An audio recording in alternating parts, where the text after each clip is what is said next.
Hi, everyone. It's Katie Crysdale here from Lakeview Aquatic Consultants. Welcome back, or welcome if you are new here. So I just arrived in Banff. I'm going to be teaching a private certified pool operator class for the next 2 days for a hospitality client. They kindly put me up in one of their newer properties. This is a lovely, lovely property called the Otter at the end of Main Street, Banff. So I figured I would hop on here, record the audio version of the newsletter that came out today, and then get on with my day. I always set up my classroom the night before if the space is available. I also only bring luggage into my room after seeing what the room looks like. So, for example, this room doesn't have a microwave, it only has a fridge, which is very common with higher end hotels. So, I'll figure out what I actually want to bring in terms of the food I packed and the supplies. But I did want to hop on here and talk about the March 11th newsletter, especially because I've already been getting DMs via Instagram and feedback from other aquatic professionals that yes, bather violence is definitely increasing. It's not just my perception, it's not just an increase of reporting, but it is actually definitely increasing, is what I'm hearing from all of you. So let's get into the weekly newsletter. It will be linked in the description box down below. Please do consider subscribing so that you can get the newsletter in your inbox each and every week. I work really, really hard to bring you content, trends, analysis, and news that you're not going to get anywhere else. And I know everybody says that, but truly, the amount of time I'm reading and reflecting each week on the aquatics industry, whether you are a pool manager, a lifeguard, an operator, a builder, a service provider, there is so much to this industry. And I love the variety of each and every day. And I try and bring that relevance to what you're doing in your facilities. Even today is a great example. I always try and build out client visits when I'm driving somewhere. So I was leaving Okotoks. I went to Calgary for a condo building client visit.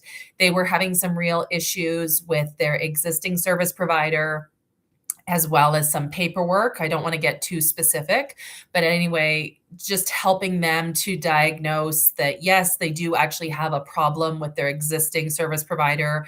They are being gaslit into thinking there's not a problem when there's definitely a problem. Then I traveled on to a private hospitality type facility in the mountains, which I have definitely received targeted ads for before.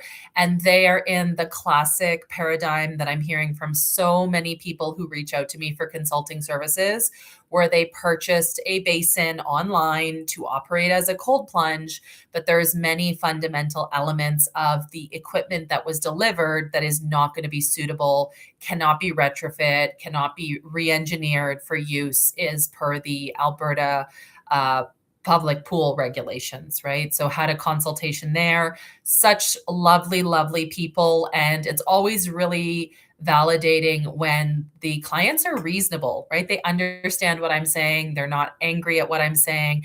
They just recognize, hey, let's not throw good money after bad. How can we fix this going forward? And that is just like manna from heaven when somebody acknowledges, hey, we made a mistake. What's the new direction we can take? So that was awesome. And then, as I said, I just arrived in Banff. I'm working with a hospitality group that has over 15 properties. I've worked with them before, but this is their first time kind of consolidating their teams into an on-site training, which is definitely what I do try and push our clients to do, particularly in hospitality where there's multi-site hotels, where, if you have 10 hotels, you can easily run a certified pool operator class just for your team, whether that's in person or online. So very excited to be here, that they're getting on the train of getting one person from each site certified. That's going to be way more efficient for them, especially somewhere like Banff. Here in the mountains, there's so much turnover, and that can be really hard to figure out the staffing and the scheduling and the training. But it's already the middle of March, and high season, May, June, July, August, is just around the corner. So I'm really thrilled to be here. Also, I'm very, very lucky and blessed to be in Banff for work. My client puts me up in the hotel, all of the things. I never take that for granted. I was just here a couple months ago. I did vlog it when I was here in December. I'm sorry that hasn't been released yet, but it is in queue. And yeah, let's get to the newsletter. That's why you're here. So as I said, this week's newsletter, which I do have to go back and put in the date, obviously March 11th of what year? March 11th of 2026. So I've been a lifeguard for 20 years. That's not a flex. That's just the reality that I've seen things shift. And we've gone from a customer service base where lifeguards just were belittled, were verbally assaulted, were ignored, but it was never in my personal experience physically assaulted, except for this one time where a lady threw a stapler at my head. And then another time, but I was a pool manager at that point, where a man, a dad, barricaded my office door, like stood there and made it such that I couldn't leave. And I did feel marginally threatened, I would say, in hindsight, that he was blocking the door and preventing me from leaving. Nothing substantial in either case happened. But the tie-in, and this is hard to prove except for the articles that I've linked in the newsletter, but anecdotally, from what I'm seeing on social media in terms of what I participate in, what my algorithm shows me, as well as what I'm hearing from all of you, we have almost 5,000 followers across platforms, colleagues who email me, who text me behind the scenes. I am just hearing that first it was a drop in public relations competency for our junior guards. And now it seems to be spiking on the end of actual confrontations. I hate to use the term Karen or Ken, but some of you will have heard that terminology coming out of the pandemic, where people just do not have the coping skills, whether they're keyboard cowboys, they're spending a lot of their time working and living at home alone, whether it's young people lacking certain socialization skills because they were in school during COVID online and they've developed these personal networks online and they're not as IRL, so to speak. I don't know what the cause is, but there's lots of different things happening where we're seeing these flashpoints respectfully across all kinds of different locations. It's not just fitness and recreation and aquatics. It's also at grocery stores. It's also at cafes. It's also at businesses. I just picked up a bagel and a tea on my way out to Banff, and a man had parked, he was not in the lines, and this cafe only had 3 parking spots. So I was forced to partially be in the handicap stall, and I didn't really want to confront him about it because I don't know what's going to happen. I don't know how he's going to react, even though I'm in the right, so to speak, that he should be in the line. I don't want to open up that potential volatility because we've seen so many. I'm sure you've seen it on even just, bad customer rants and things like that. And so not to kind of devolve into just complaining about society in 2026, I do think we need to quantify that actual physical violence and potential assault threats for our aquatic staff, including lifeguards and swim instructors, even something as simple as a towel attendant or somebody who's picking up like the leftover smoothie cups at a gym situation. There's just so much potential for this to snowball further. I don't have a way that I can manage the hazard, so to speak, of customers in your community or at your facility. But I do think that this is something where preparation is going to be well worth more, like prevention is going to be well worth more than a cure. We are businesses. We invite people in to use our aquatic facilities and our fitness centers. We can't change that. All we can do is increase the strategies, whether that's membership tools, whether that's, terms of service or agreements, whether that is implementing specific policies in terms of having a written, adopted, posted, communicated, and enforced policy against workplace violence, confrontation. I mean, I've been in a number of businesses recently. If I could guess, the post office, registry, which in Alberta is where you go to renew your car title or your driver's license. I was somewhere else recently. Forgive me, I've traveled a lot the last 2 weeks. And I think it was Home Depot, actually. There was a really big sign talking about, we reserve the right as a business not to serve angry customers, and people have dignity and safety at work. And that sign wouldn't exist if it wasn't an issue. So Apologies that this is a bit all over the place in terms of opening up the newsletter, but it is my personal and professional opinion that bather violence is increasing, period, whether it's towards aquatic staff or whether towards other customers. I'm going to leave that up to you to judge in your region. But the perception that I'm seeing or gathering from what I've seen and heard is that it's definitely increasing towards staff. And as we all know, a lot of our lifeguards and swim instructors are really young people, 15, 16, 17 years old, and they need to be better equipped. So we need to be spending our next few in-services really doing hard and realistic public relations scenarios. So this is not, easy peasy lemon squeezy, little Johnny wants to be in swim lessons with Susie. This needs to be hard hitting PR scenarios that people can practice in a safe environment to be better prepared, not just in terms of de-escalation strategies, but even in terms of public safety, personal safety awareness, in terms of how to position yourself, how to keep your distance, the same that police men and women receive training about, restricting contact and defensiveness strategies and things like that. Public relations is definitely one of the topics that I've also been meaning to cover in the National Lifeguard playlist, the content where I'm putting more information on the internet for prep for those individuals who want to become lifeguards in Canada or recertify their NL. It is in queue. It just hasn't happened yet. And in the interim, I would really encourage you guys to really think of more detailed questions for your teams. And you can even, if you don't want yourself to come up with all the questions, ask each of your staff members on shift to write down one or two difficult questions that they've had to manage. I mean, when I think back to my own PR scenarios that I do when training lifeguards, or even when I'm hired as a trainer to facilitate in-service, we've all had some weird ones. I had a gentleman once who complained that his socks were wet, and I really didn't know what to do with that one.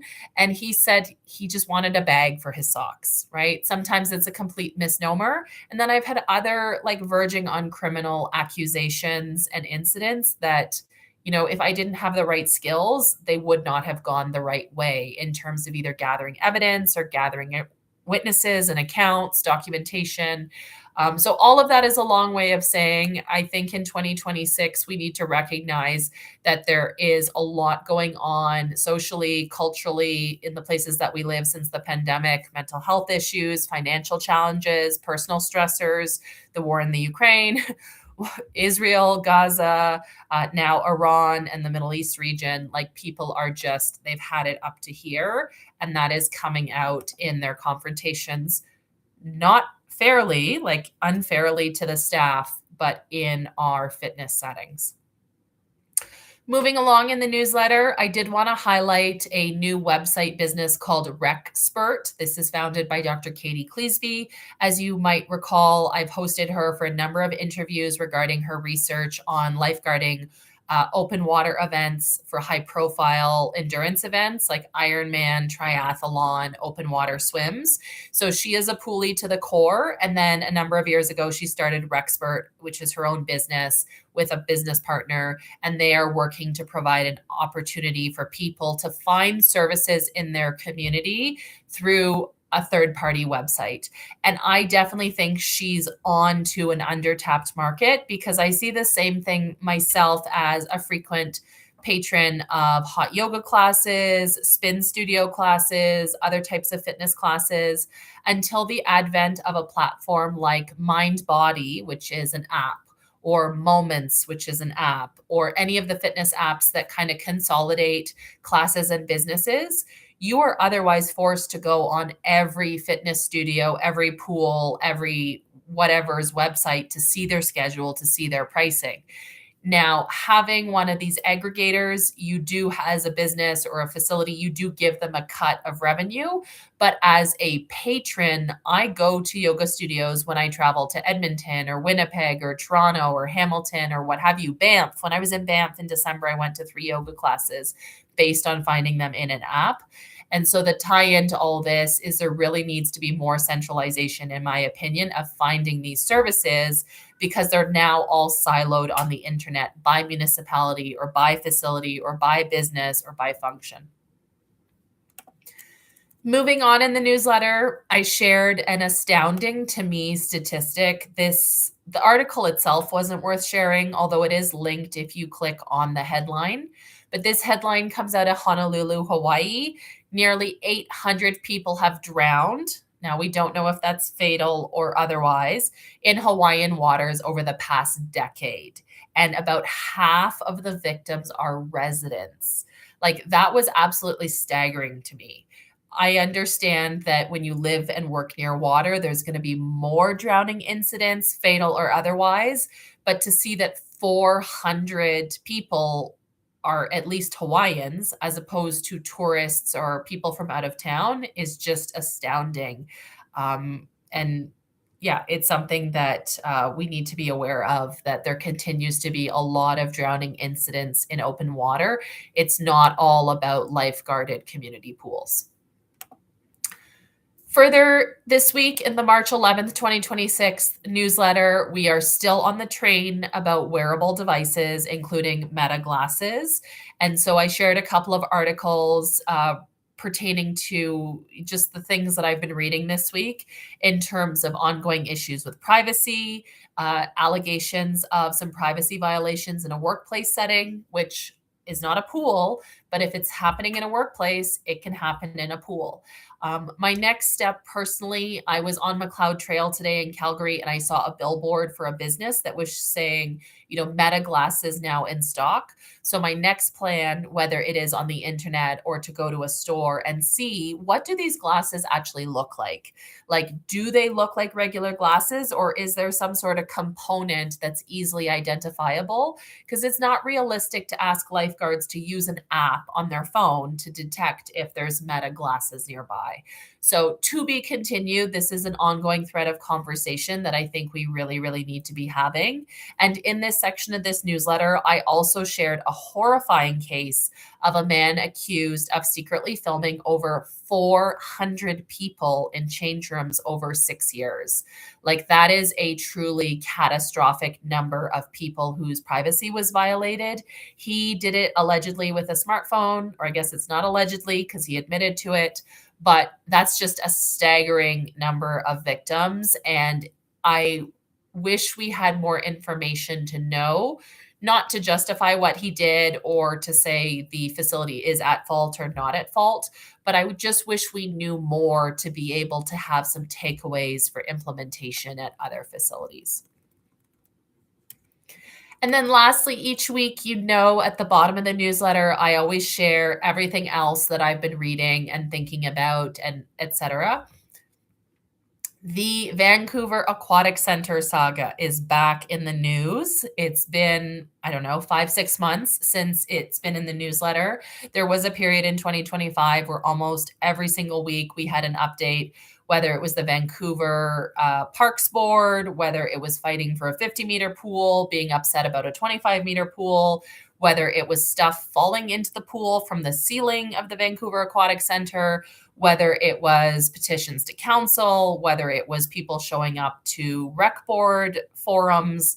Like, Vancouver, I don't want to get sued, but there's just a lot of dysfunction, it appears, publicly in the way the park board is being run in relation to what it appears that residents are requesting. I don't have the full picture, obviously, but I do tend to believe where there's smoke, there's fire to some degree. So we will continue to follow this story because it's not going away anytime soon. And I'm sure even when a shovel is in the ground or when the facility opens, we're still going to be hearing about this saga. I shared an interesting article. This was from the dry sector, but this was an article entitled "The Surprising Power of Locker Rooms." And as somebody who recently joined a big box fitness facility like a Good Life Fitness, I've been thinking a lot about public spaces, especially dry amenities, and what is something that people need, what are amenities that people want. And so I thought this was a very prudent article for Aquatics or otherwise, talking about the attraction that people have towards certain spaces. You may not have the budget to revamp your change rooms substantially. You might be limited to maybe a new coat of paint on the walls or a bulletin board or what have you.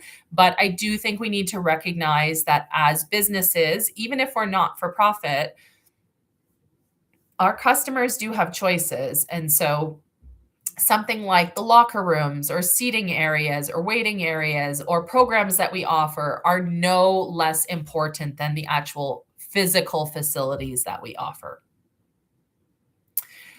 I shared a link to the Hyatt Regency Hill Country Resort in Texas. They've done a recent renovation. I've never been to this resort, but what I thought was notable is that they basically threw in a whole blue, was it a crystal lagoon?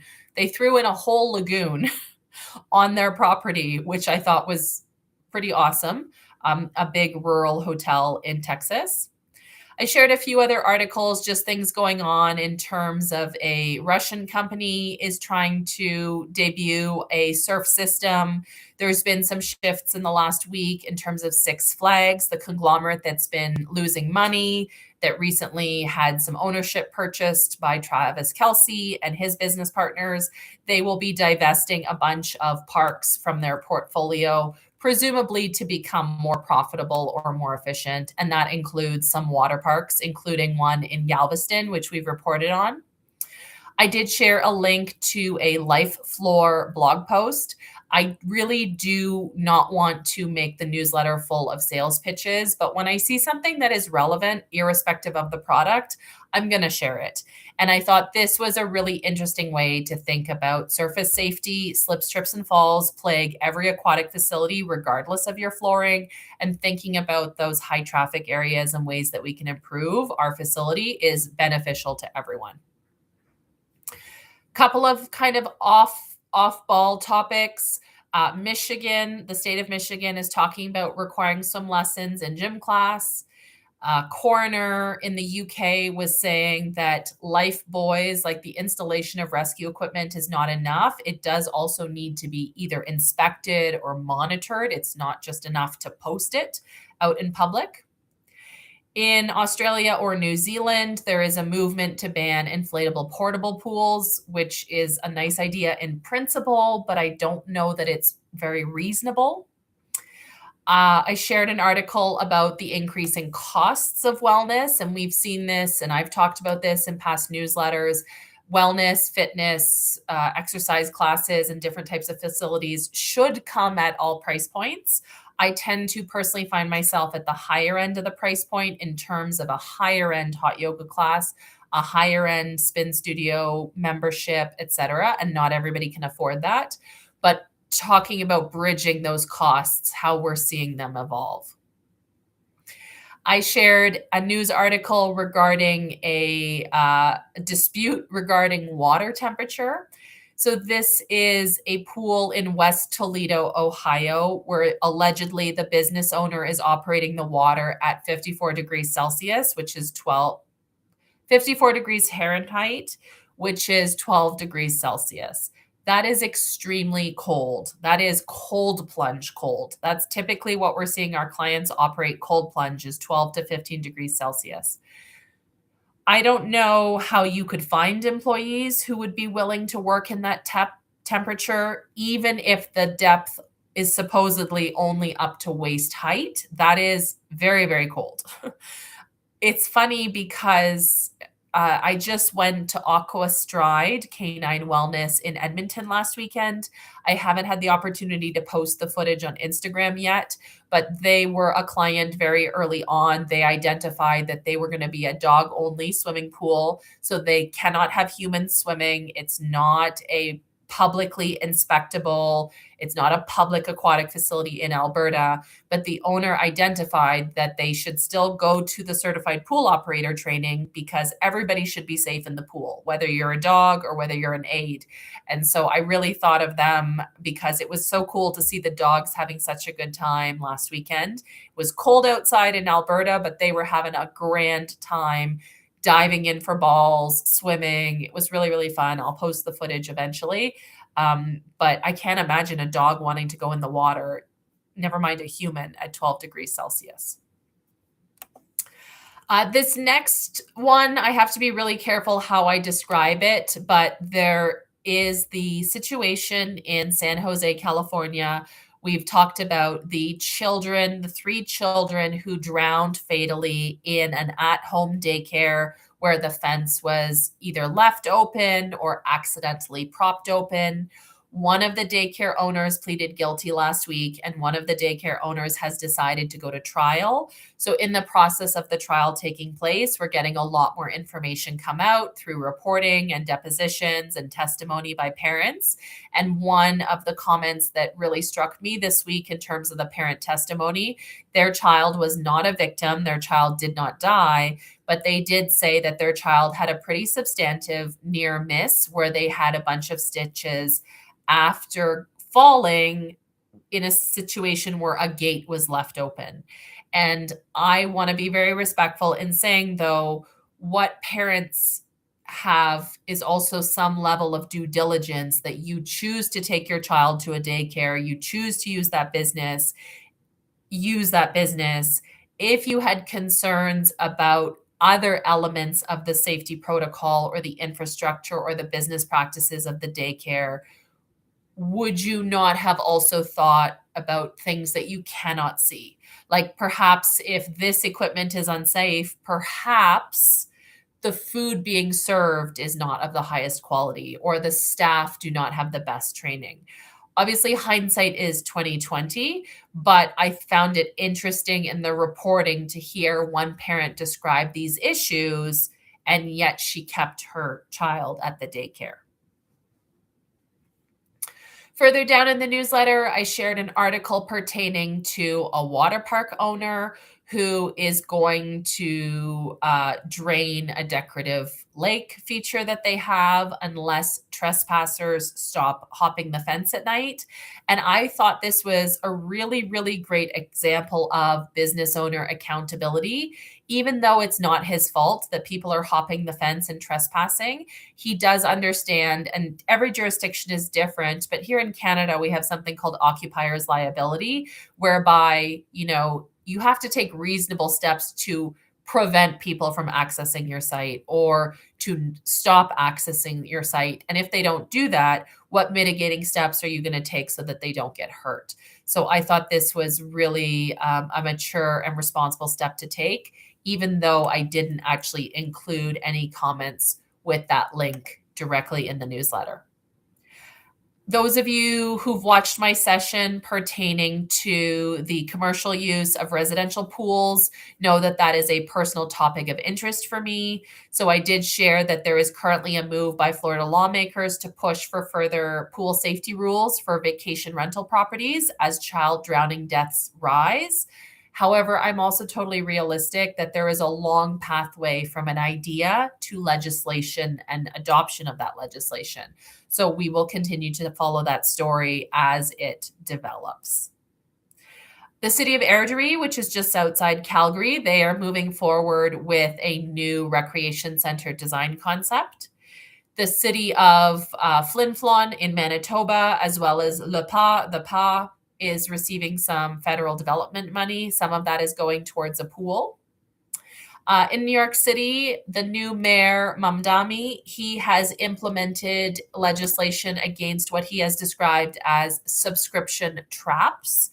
And I think this is actually very worthwhile legislation. I don't know him or his electoral platform particularly, but I have been victim, as I'm sure many of you have been, to subscription traps, like the auto bill, the auto pay, whether it's your Netflix membership, your gym membership, your whatever, your BarkBox membership. And so the movement here, and I heard about it in relation to industry pushback from Dry Fitness, who didn't agree, but the move here is that there needs to be explicit consent to continue auto renewing, auto paying for recreation and fitness. And honestly, I think that that is a good thing. That raises the standard for everyone, not just the good actors in the space. And then lastly, I shared in last week's newsletter that I had planned to go to the IAPA Abu Dhabi show, as well as the Aqua Arabia hosted tour in Riyadh later this month after Ramadan, and I decided did not book anything after the incursion in Iran started roughly 10, 12 days ago. And Finally, IAPA has also made the decision to, they're calling it postpone, but cancel the 2026 show and reconvene in April of 2027. I don't know if it's going to be in Abu Dhabi. They did not specify. I'm sure everything is up in arms, so to speak, up in the air, so to speak. As I was texting with someone recently, I reminded them, because in COVID, we all learned about insurance policies a lot more and exclusions. And at least in my insurance policies, in my work and personal life, acts of war are excluded, right? It's considered a force majeure. Like the insurance companies don't have to cover you. So I really, really feel for everybody who invested so much time and money and resources with plans to go to IAPA Abu Dhabi, unrefundable, non-refundable tickets, non-refundable accommodations, visa fees. It is a whole mess, and I understand why they would have been reticent to cancel. But I'm recording this on March 11th, and it's 2 days to travel to the Middle East from North America, with the first event taking place, I believe it was March 25th. Like, that's 2 weeks. So I'm sure they moved as quickly as they could with the board meeting and meeting with partners and hosts and business contacts. But I lived in Israel for 2 years. I feel that I'm very even keeled about what goes on in the Middle East, what is actually, quote, dangerous versus what is just the media hype from the time I lived there. There would be bombings, there would be rockets, there would be bullets when I lived in Israel, and I felt perfectly safe. I knew what was going on. Same with other countries that I visited, whether it was Jordan, Dubai, Egypt, Georgia, wherever I went. But this one has felt like just more. To say nothing of the fact that you can't get flights right now to Dubai, to Israel from most of Canada. And I know for me personally, it was looking to be a $7,000 or $8,000 trip, which is fine as a business investment. But I don't want to spend one of the hotels, the partner hotels in Riyadh for the escorted tour of Aqua Arabia. The base rate was $450 a night, which I respect. It's a big city with an expensive hotel that we were booked at. But I don't want to spend $450 a night to then spend, my nights on a cot in a bomb shelter either. So I'm very glad that the event has been postponed. And I know that provides a lot of relief and a firm policy change for those people I had texted with at least one person who was uncomfortable that their business was going to be going. And so that's all settled, at least for now. What's not settled, obviously, is the incursion itself, the political conditions, the fighting, and all of that, which is terrible to say and terrible to see. But that is not my area of expertise. So I'm going to leave it with Aquatics, which is what you came here for. The audio version of last week's newsletter, the March 4th, 2026, please don't drink the pool water, is also linked at the bottom of the current newsletter. And that is going to be it for today. Every week, these get longer and longer. So I thank you for listening. I also thank you for putting up with my motor mouth. As you can probably tell, sometimes I get really, really excited and I trip over my own words, even though I try to keep it short. Thank you so much for joining me in Banff today. And I will catch you same time next week with another newsletter. Bye for now.